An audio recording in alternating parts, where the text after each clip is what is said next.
জুলাই অভ্যুত্থানে মানবতা বিরোধী অপরাধ মামলায় আন্তর্জাতিক অপরাধ ট্রাইব্যুনালে দ্বিতীয় দিনে সাক্ষ্য দেন আহত আবদুল্লাহ আল ইমরান ও পারভীন।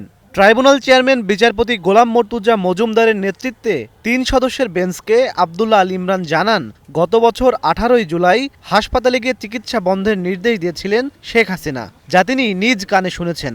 ওইখান থেকে ওনাকে নিয়ে যাওয়া হয়েছিল, হাসপাতালে ভর্তি ছিলেন, ভালো মতো চিকিৎসা হয় নাই। ওনার সামনে বলা হয়েছে যে নো রিলিজ নো ট্রিটমেন্ট, ওনার পা পচে গেছে কিন্তু চিকিৎসা দেওয়া হয়নি। শেখ হাসিনার এমন নির্মম নির্দেশনার কারণে পঙ্গু হাসপাতালে ভর্তি আবদুল্লাহ আল ইমরানের পায়ে পচন ধরে। ৫ আগস্টের আগ পর্যন্ত কোনো ধরনের সেবাই পাননি তিনি।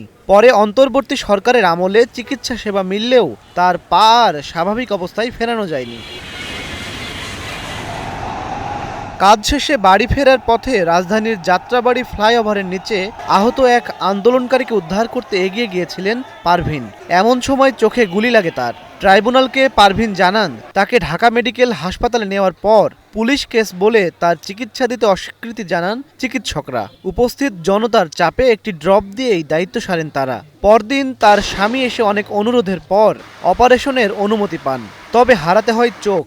আদালতে কাঁদতে কাঁদতে পারভীন বলেন, শেখ হাসিনার কারণেই চোখ হারিয়েছেন তিনি।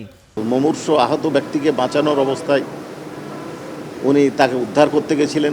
তাকে কিভাবে হত্যা করা হয়েছে, তার চোখে কিভাবে গুলি করা হয়েছে তার বর্ণনা দিয়েছে। তার চিকিৎসা করা হয়নি, ৫ তারিখের আগে ভালো হবে সেটার বর্ণনা দিয়েছেন। ৫ তারিখের পরে তার চিকিৎসা ভালো হয়েছে সেটা বলেছেন। উনি এই ঘটনার জন্য যারা দায়ী তাদের নাম বলেছেন। অন্তর্বর্তী সরকারের মেয়াদেই শেখ হাসিনার বিচার শেষ করার আবেদন জানান জুলাইয়ে আহত এই নারী।